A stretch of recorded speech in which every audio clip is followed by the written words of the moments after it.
2010 सूरजमल विहार, दिल्ली चातुर्मास।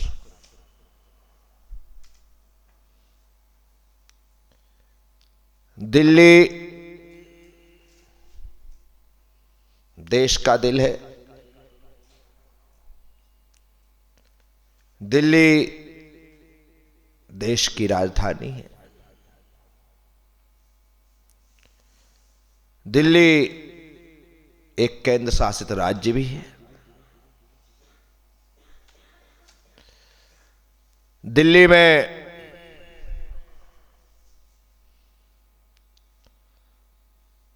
बड़ी तादाद में जैन समाज बसती है। जमुना पार दिल्ली में जैनों का अच्छा खासा वर्चस्व भी है। हर प्रकार से जैन वहां पर सशक्त हैं।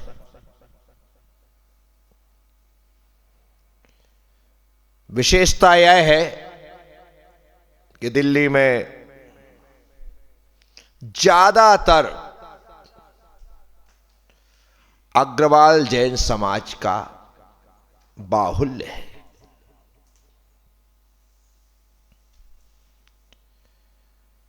अग्रवाल जैन समाज देश की एक ऐसी समाज है जो जैन भी हैं और वैष्णव भी हैं। रोटी बेटी का व्यवहार आज भी जैन से वैष्णव में और वैष्णव से जैन में अनवरत रूप से जारी है। सिर्फ 18 गोत्र हैं। महाराज अग्रसेन से प्रारंभ हुआ उनका वह समाज आज दिल्ली में, हरियाणा में, पंजाब में, उत्तर प्रदेश में, उत्तराखंड में पूरा क्षेत्र अग्रवाल जैन समाज और अग्रवाल वैष्णव समाज से भरा हुआ है। इन्होंने हर क्षेत्र में कामयाबी हासिल की है। व्यापार तो इनके हाथ में है ही, लेकिन शासन में हो, प्रशासन में हो, नौकरी पेशे में हो, इसमें भी ये लोग पीछे नहीं। विशेषता यह है कि उनके पास पैसा तो है, लेकिन जो दिलदारी है वो तारीफ के काबिल। दिल्ली के लोग पैसा कमाना भी जानते हैं और दान देना भी जानते, खर्च करना भी जानते, खूब दिल से दान करते।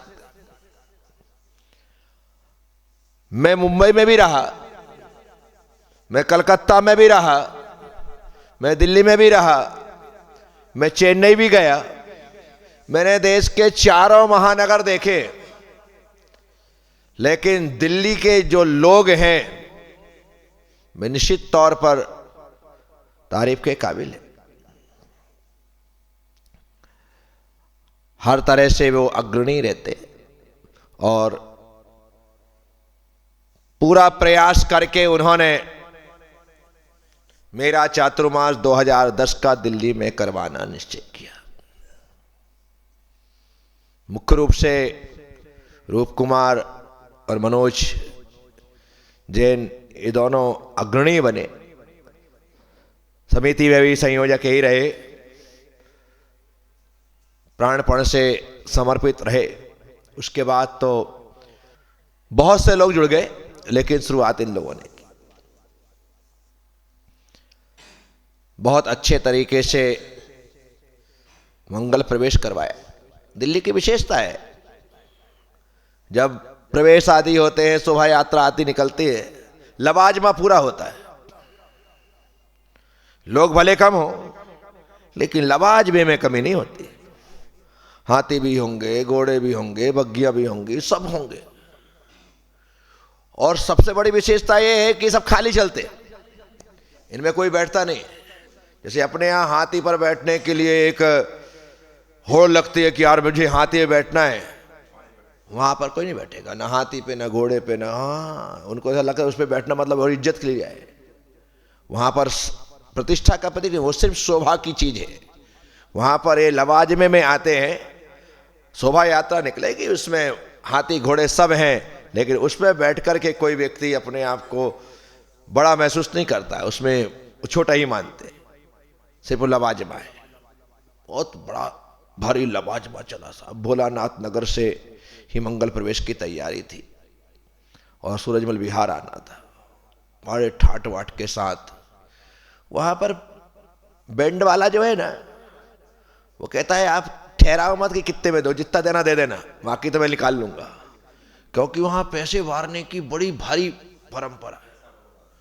इतना पैसा देते हैं कि यानी कि वो जिस घर के सामने ढोल बजा दे वहीं 2-5 हज़ार रुपये मिल जाए। तो इसलिए बैंड वाले सोचते हैं कि भाई हमें पर बुला लिया जाए, बाकी तो पैसे की चिंता नहीं है, तो समाज को जो देना वो देगा, 10-15 हज़ार 20 हज़ार जो देना दे दे। उसके अलावा वो एक शोभा यात्रा में 1,50,000 रुपये इकट्ठा कर ले, इतना पैसा भर। मुझे लगता है कि कमाल के लोग हैं। वो दिल्ली है, दिल्ली के लोगों ने देश के पंडितों की, पुजारियों की, संगीतकारों की, सबकी आदत खराब कर दी। वो वहां जाते हैं तो उनको अच्छा खासा पैसा मिलता है, तो इस कारण से वो सोचते हैं कि हम जहां जाएं हमें उसी प्रकार से पैसा मिले, ट्रीटमेंट मिले। बहुत उन्होंने एक प्रकार से कुछ अच्छा भी किया है, कुछ गलत भी किया है, मैं तो खुला खुला बोलता हूं। ऐसे ही मेरे मंगल प्रवेश में हुआ, मैंने पहली बार देखा कि ऐसा भी होता है। मेरे पैर धुलाने के लिए जिस घर के सामने थाली लग गई, अब वो पांव धुलाने वाला पांव धुलाएगा, लेकिन बैंड बाजा उसके पीछे पड़ कर के जब तक उससे पैसे ना ले ले, घर के दड़ दड़ दड़ दड़ बजे बजा कर उससे, अरे मैंने कहा ये तो कोई काम में नहा धो के पीछे पड़ जाते। पूरे रास्ते में मैंने ये देखा, मैंने कहा पाद प्रक्षाल करना है, इसका मतलब है हमारे तो पाद प्रक्षाल करना है, लेकिन उसको बैंड वालों को 1,000 2,000 5,000 देना ही देना है। हटते ही नहीं है, भागते ही नहीं है। ठीक, शानदार प्रवेश हो गए। मंदिर के ही ऊपरी तल में कमरे वगैरह थे, पूरी व्यवस्था ऊपर ही थी, बहुत अच्छी तरीके से उन लोगों ने सारी व्यवस्था कर रखी थी। आमने सामने 2 कमरे थे, एक कमरे में मैं रहता था, एक कमरे में अपना चैत्यालय जैसा बना रखा था। पहले मेरी बड़ी आदत थी, बड़ा अच्छा लगता था, और वो बना के रखता था जाप पाठ करने के लिए। ऊपर ही हाल था, वहीं पर प्रवचन, वहीं पर आनंद यात्रा, सब कुछ होती थी। आने की बहुत अच्छा था, सब कुछ बहुत अच्छा। उस समय नहीं थी, बस चातुर्मास प्रारंभ, पास में ही जगह थी मंदिर के पीछे, अब तो नहीं रही। कोई कार्यक्रम होना है तो वहाँ पंडाल लग करके चतुर्मास कलश स्थापना का, गुरु पूर्णिमा का, जन्मदिन आदि कार्यक्रम आए थे, तो बाहर दूर सुदूर और मैदान लेकर के उन्होंने जैसे कार्यक्रम में कहीं पीछे नहीं हो, जैसे कार्यक्रम करवाना, जितने कार्यक्रम करवाना, जितने बड़े कार्यक्रम करवाना, जितने खर्चे वाले कार्यक्रम करवाना, सब करवा सकते हैं आप। आपके ऊपर है आप क्या करवाना चाहते, उनकी तरफ से कोई मनाही नहीं। अब पब्लिक नहीं आए तो उसमें उनका कोई गुनाह नहीं। हमने सब देख करके एक बार बड़े शानदार कवि सम्मेलन रख दिया चतुर्मास में। हमने कहा कवि सम्मेलन रखते हैं, अपने देश के बड़े अपने भक्त कवि थे, सत्यनारायण सत्तन जैसे, सबको बुलाया, सब लोग आए। दिल्ली जा रहे था, पंडाल बनाया, सामने चेयर लगा दी, कभी ज्यादा लोग कम।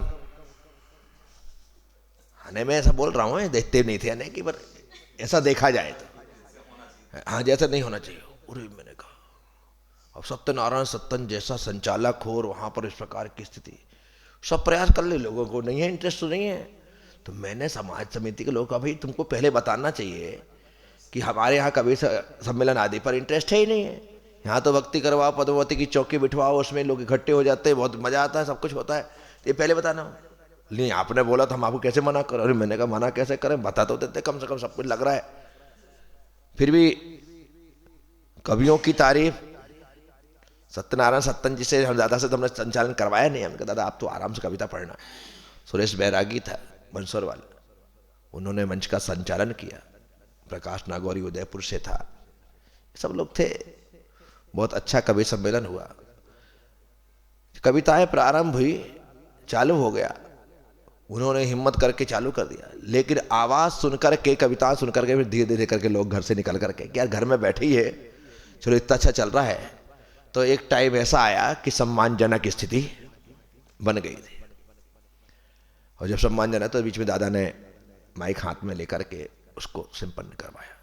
तो मैं कह रहा हूं कि कभी मना ही उनने कभी की नहीं कि नहीं हम ऐसा नहीं करेंगे, वैसा नहीं करेंगे। जो जैसा कहो सब में तैयार।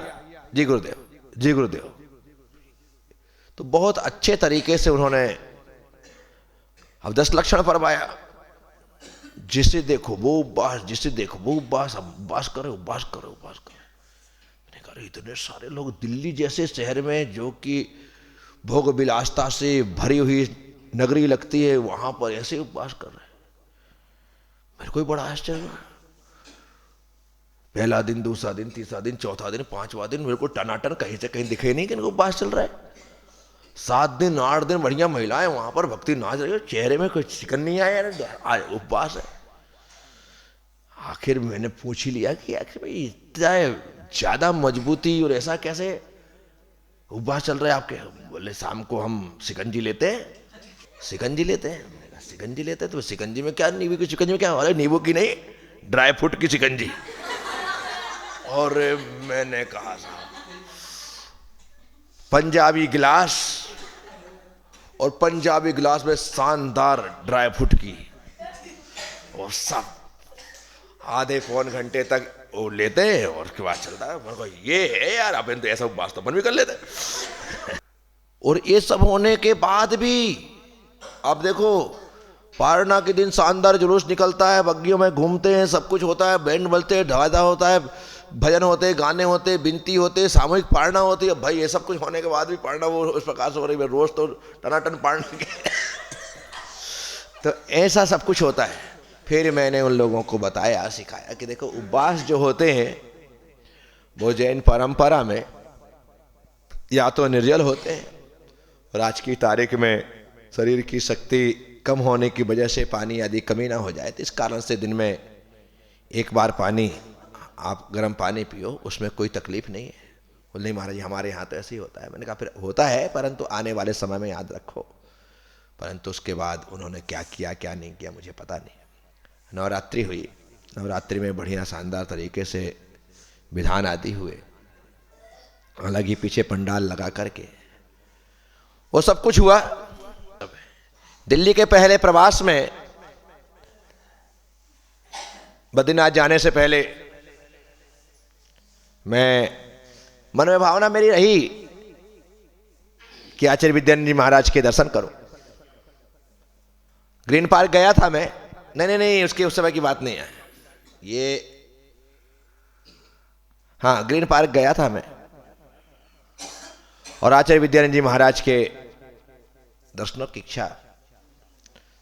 तो ग्रीन पार्क से कुंद कुंद भारती गया, सिर्फ दर्शन के लिए गया था कि दोपहर में दर्शन करेंगे, 10 मिनट आशीर्वाद लेंगे तो वापस ग्रीन पार्क आ जाएंगे। मैं ग्रीन पार्क में कार्यक्रम में देखा भी गया था कि भाई मैं 3-4 दिन यहाँ रहूँगा, प्रवचन आदि से बोले। तो हमारे रूपेश जी, सचिन जी, सब लोग वो सही रहते थे। उन्होंने कहा ठीक करो, देखो बहुत अच्छा कार्यक्रम करेंगे।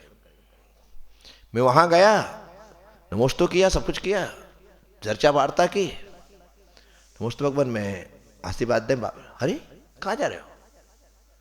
तुमको नहीं जाना, यहीं रहना है, यहीं रहना है। गुरुदेव मैं आपके दर्शन के लिए आया हूँ, मुझे ग्रीन पार्क कार्यक्रम है। कोई कार्यक्रम नहीं, मैंने बोल दिया यहीं रहना है।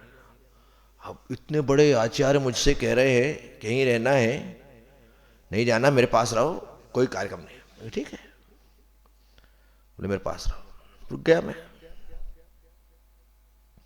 और मेरे साथ जितने लोग थे सबसे कहा तुम लोग जाओ, तुम्हारा कोई काम नहीं, सिर्फ यह रहा। और मैंने कहा हाँ, ऊपर जहां पे आचार्य रहते थे वहीं ले गए, अंदर ऐसा रूम है, आचार्य वहां रहते थे और बाहर लगी थी झोपड़ी दिल्ली वाली। मुझसे कहा कि तुम किसमें रुक जाओ, अब अंदर और बाहर मुझे रोक दिया। मैंने कहा हो गया काम, अपने तो कभी नेचर में नहीं इस प्रकार से। और 7 वालों को सबकी कर दी छुट्टी, कोई नहीं रहेगा यहां पर, हम लोग रहेंगे। ठीक, शाम को गया था ऊपर, यहां रुकना हो गया। आते गजब साहब, इतनी सरलता, इतनी विद्वत्ता, इतना क्षयोपशम, अद्भुत। कहा प्रज्ञा सागर अपन चर्चाएं करेंगे, कमरे से कभी भी निकल के बाहर आ जाते, मेरी जो प्रज्ञा सागर चलाओ, बात कर, चर्चा करेंगे। मैं अपनी छोटी सी नीली डायरी थी मेरे पास, मैंने कहा कुछ बताएंगे लिख लेंगे, डायरी पहले लेकर बैठ जाता था।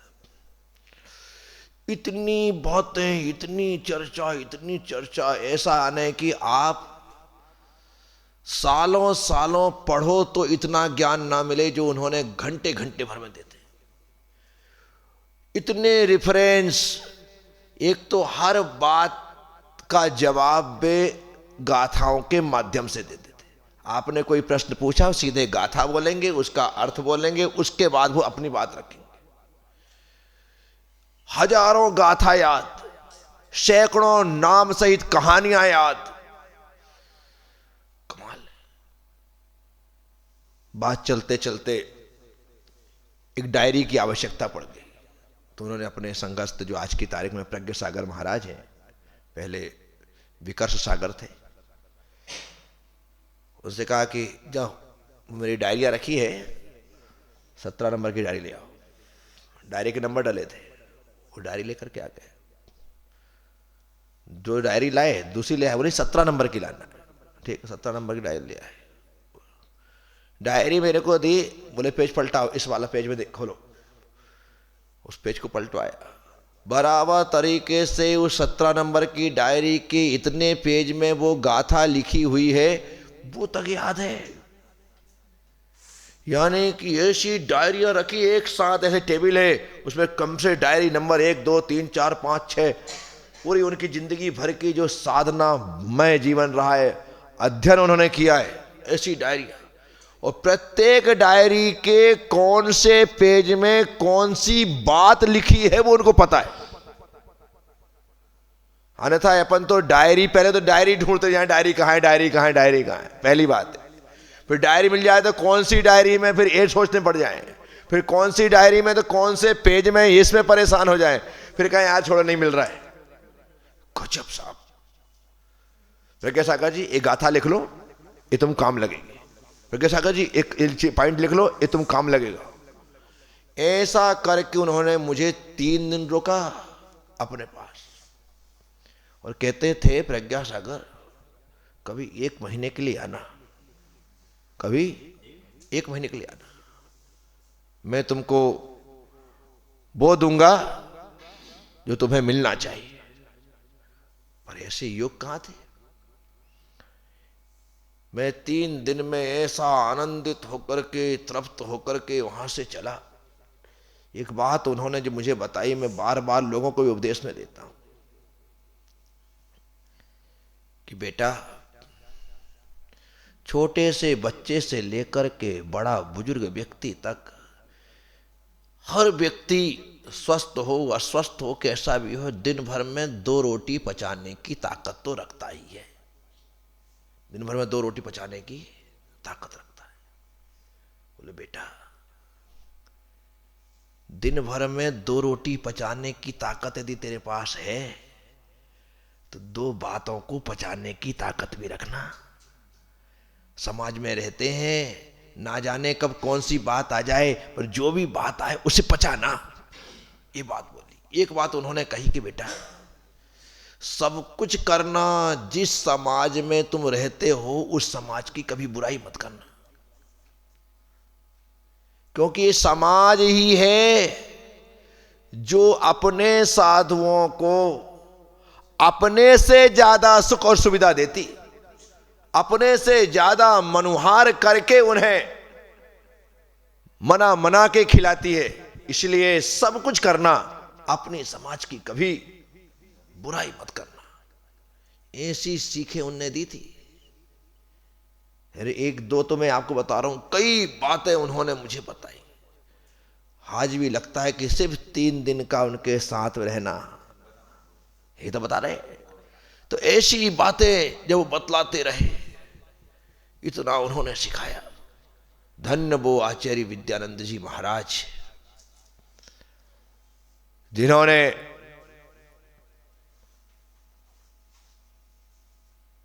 अपने ज्ञान के सागर में डुबकी लगाते हुए जो ज्ञान का आनंद लिया है, विद्या का आनंद लिया और अपना नाम सार्थक किया है, वे अद्भुत है। उन्होंने देश के लिए, समाज के लिए अपने समय में जो किया ना, वो आज इस भौतिक युग में जहां पर सारे साधन संसाधन है, सोशल मीडिया है, सब कुछ है, उन्होंने शुद्ध रीति से जिन शासन की ही प्रभावना की थी, शुद्ध रीति से जहां जाते थे, उन्होंने कहा कि प्रज्ञा सागर प्रवचन करते ना, ऐसा कोई भी प्रवचन ना हो जिसमें एक जिन सूत्र ना आए, एक जैन धर्म की जिन शास्त्र की गाथा ना आए।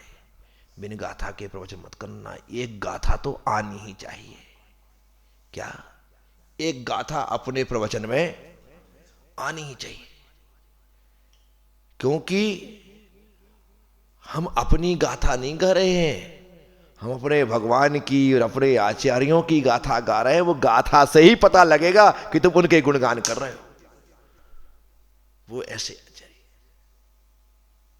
तो कुछ सीख बड़े बुजुर्गों से, बड़े आचार्यों से, ज्ञानियों से ली जा सकती। तो उनसे मिलकर के मैंने दिल्ली का मेरे प्रवास में सबसे ज्यादा कोई स्मरणीय बात है तो आचार्य विद्यानंद जी महाराज से मिलन की बात है। मैंने दिल्ली में कुतुब मीनार भी देखा, मैंने दिल्ली का लाल किला भी देखा, लाल मंदिर भी देखा, इसके अलावा मैं राजघाट भी गया। मैंने ये सब कुछ स्थान देख लिए जो देखने जैसे थे, परंतु वहां तो सब लोग चले जाते हैं, पर मैंने जो वहां पर उनके चरणों में बैठ करके पाया है, तो वो दिल्ली के चातुर्मास के अर्थात दिल्ली प्रवास के संस्मरणों में सबसे महत्वपूर्ण कोई संस्मरण है तो आचार्य विद्यानंद जी महाराज से मिलन का है। उनके साथ अकेले अपने सारे साथ वालों के बिना कैसे रहा जा सकता है। अब आप देखो, आचार्य विद्यानंद जी महाराज नीचे बैठे थे, हम लोग, बोलते हैं कि मैं अभी आया, अभी आया, ठीक, 10 मिनट में गए, हार करके आ गए। क्या 10 मिनट में हार हो जाता था?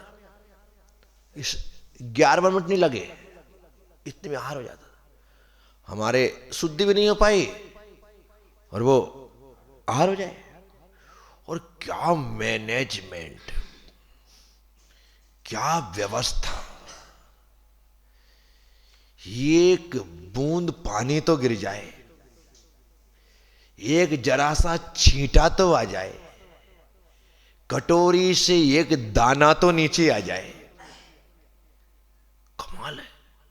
वहां पर हे स्वामी नमोस्तु, अंदर गए, खड़े खड़े पाद प्रक्षाल हुआ, अर्घ चढ़ाया, पूजा हो गई, सब कुछ होने में पूरे एपिसोड इतना में आने, आप तो पांव धो के अंदर नहीं आ पाओ, वहां पे आहार चल, इतना सिस्टम से चलता था। मैं वहां पर गया, मैंने कहा मैं ये नहीं खाता हूं, वो नहीं खाता हूं, ये नहीं लेता हूं, वो नहीं लेता हूं। तो उन्होंने हमको ज्ञान दिया, बोले जो श्रावक तैयार करता है ना, इन सब में भक्ति भक्ति होती है, प्रेम होता है, भावना होती है। और तुम इस प्रकार से यदि कोई चीज को देखो मुंह बना देते हो, हटा देते हो और उठा देते हो, तो उनकी भावना को ठेस पहुंचती है। क्या ठेस पहुंचती है? ये भी कोई बात होती है? नहीं, चुपचाप उसे रखे रहने दो। जो तुम्हें लेना है वो ले लेना, लेकिन सबसे पहले तुम हटा करके सामने वाले को चोट मत पहुंचाओ। उनका अपना सोच था, मेरा अपना त्याग है, पर उनका सोच था। वो कहते नहीं। मैंने कहा मैं हरी पत्ती नहीं लेता हूँ, खाओ, खाना चाहिए। मैंने कहा मैं नहीं लेता हूँ। बोले रोज काले अंगूर खाया करो, रोज हरी पत्ती लिया करो, रोज ये चीज लिया करो, ये शरीर के लिए ये जरूरी और आवश्यक चीजों में से, ऐसा कहते। बहुत कुछ उन्होंने बताया। ठीक है, मैंने जो सब बातें मानी नहीं मानी वो बात की बात है, लेकिन बताया उन्होंने सब कुछ। और उसके पीछे क्यों खाना, क्यों लेना, क्यों पीना, उसका रीजन भी बताया। तो ऐसे आचार्य महाराज उनके बाहर ही, कमरे के बाहर ही हॉल में, कुटिया में रहने का अवसर मिला। 3 रात 2 दिन में वहां पर रहा। 2 आहार मैंने किए, 3 रात मैंने वहां पर बिताई। अद्भुत उनका चरण सानिध्य है। चातुर्मास मेरा सूरजमल बिहार में, सूरजमल बिहार में चातुर्मास हो गया शानदार। परंतु हमें पुष्पगिरी के लिए विहार करना था।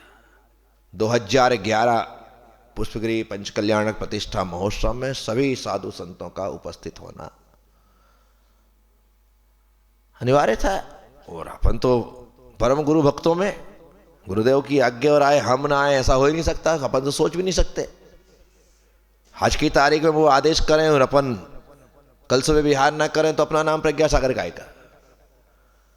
तुरंत चल रहे थे, जी गुरुदेव आप आदेश करो। वहां पर चतुर्मास समाप्त हुआ। भाई दूज के दिन ही हमने पिछी परिवर्तन रखा, और पिछी परिवर्तन के साथ ही वहां से सीधे विहार पुष्पगिरी के लिए हमने किया।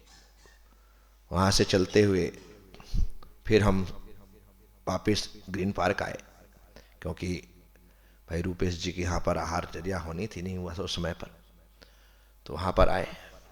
एक दिन रूपेश जी के यहाँ पर आहार किया। वहाँ से चलते हुए हमने कुतुब मीनार देखा। कुतुब मीनार देखने के बाद अहिंसा स्थली पे आकर के विश्राम किया। फिर अहिंसा स्थली से आगे बढ़ते हुए हम बाहर निकल गए। और क्योंकि मुझे जयपुर पहुंचना था, चाकसू में पंचकल्याणक प्रतिष्ठा थी दिसंबर में। मैं आदिश्वर धाम की भूमिका बना करके आया था, सारी व्यवस्था बना करके आया था। उसका निर्माण कार्य हो चुका था, भगवान की मूर्ति आ चुकी थी, सब कुछ हो गया था, पंचकल्याणक की तारीख निश्चित थी। इसलिए दिल्ली से मैं जयपुर पहुंचा, और जयपुर के पश्चात मैं चाकसू गया, आदिश्वर धाम। आदिश्वर धाम में ये अपना दूसरा सपना, पहला तपोभूमि और दूसरा आदिश्वर धाम। आदिश्वर धाम में शानदार पंचकल्याण प्रतिष्ठा,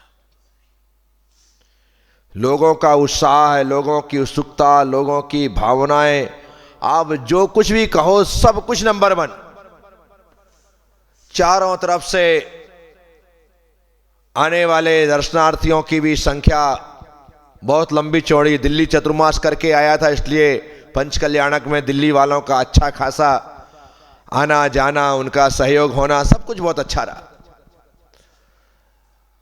पंडित जी भी हम हस्तिनापुर से नरेश जी शास्त्री को लेकर के आए थे, और उनके द्वारा वह पंचकल्याणक प्रतिष्ठा वहां पर, वैसे हमने पंडित प्रदीप जी मुंबई को ही उसके निश्चित किया था, लेकिन पंचकल्याणक प्रतिष्ठा के 10-15 दिन पहले ही उनके घर में मृत्यु हो गई। उनकी अपने किसी माँ की की पता नहीं, मुझे याद नहीं है, किसी की मृत्यु हुई। इस कारण से पंडित जी का कैंसिल हुआ, और नरेश जी का हमने निश्चित करके उनके द्वारा पंचकल्याणक करवाया। बहुत ही अच्छी तरीके से पंचकल्याणक हुआ। जाते में शिलान्यास भूमि पूजन हो गया चतुर्मास के साथ, और दिल्ली से लौटते में पंचकल्याणक प्रतिष्ठा के साथ ही दूसरा सपना भी साकार हो गया।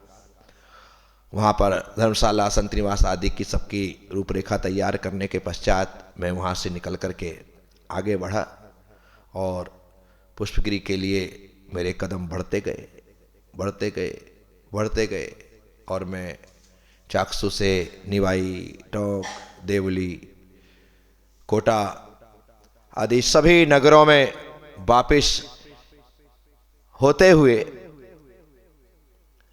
पुष्पगिरी की ओर बढ़ रहा हूं।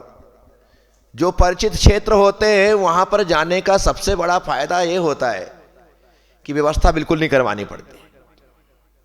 सब लोग जाने पहचाने होते और जाने पहचाने होने के कारण से अपने आप वो पता लगता है गुरुदेव आ रहे हैं, गुरुदेव आ रहे हैं, तो दौड़ दौड़ करके आगे पीछे सारी व्यवस्थाएं हो जाती हैं।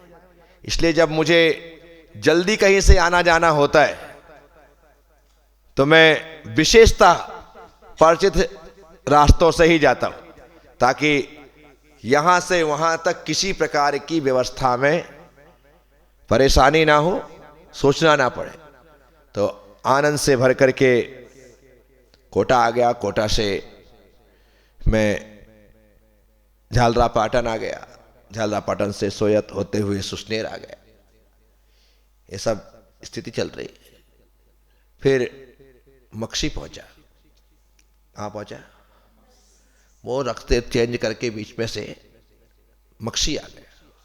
अब मक्षी आने के पश्चात मेरे बाल बड़े बड़े हो गए थे, केसलन का टाइम सामने था, यहाँ प्रवेश करना था और सब कुछ था कि कैसे करो। उपवास भी करना, क्योंकि केसलन करने का मतलब है कहीं 3 दिन का प्रवास करो, आज धारणा करो, कल उपवास करो, पारणा करो और फिर निकलो। तो इतना टाइम अपने पास था नहीं। मैंने विचार किया कि यार चलो इस बार अपन चलते चलते केसलन करते। क्या चलते चलते बिना धारणा पारणा किए मैंने रास्ते में आहार किया, मक्षी आया, मक्षी में केसलंच किया और केसलन उपवास के दिन ही विहार कर दिया कि कल रास्ते में ही पारणा करेंगे। क्योंकि मुझे पहले लगता था कि उपवास का मतलब है आराम से धारणा करो, फिर शांति से उपवास करो, फिर सलीके से पारणा करो, उसके बाद ही सब कुछ ठीक होता है। परंतु मेरी धारणा टूट गई। यहाँ आहार करके, यहाँ उपवास करके, यहाँ पारणा की, कुछ भी नहीं हुआ, विहार भी उपवास में हो गया। इत्मीनान के साथ में आगे बढ़ गया। एक नया अनुभव समय नहीं होने के कारण मुझे इसका भी प्राप्त हो। अब इच्छा ये थी कि जो मंगल प्रवेश हो पुष्पगिरी में वो सीधा सीधा नहीं होना चाहिए कि यहाँ देवास से आऊंगा तो कौन आएगा। तो मैं अंदर वाले भौरासा वाले रास्ते से चलते हुए पुष्पगिरी को छोड़ करके सीधे सोनकच्छ कहाँ आया, क्योंकि मुझे प्रवेश करना था। और उस समय एक ही बात महत्वपूर्ण थी कि जितने साधु आ रहे थे सबके प्रवेश एक से बढ़ के एक हो। सब लोगों का जोर मंगल प्रवेश पर ही था। किस पर था? और मैं वहां से चलते हुए सोनकच्छ आ गया। अब सोनकच्छ आया हूं, अभी पुष्पगिरी मंगल प्रवेश कल होगा। कब होगा? आज नहीं। अब कैसे क्या तैयारियां होती उसके साथ पुष्पगिरी प्रवेश कल करेंगे। ओम नमः। सबसे क्षमा, सबको क्षमा। जय गुरुदेव, जय महावीर।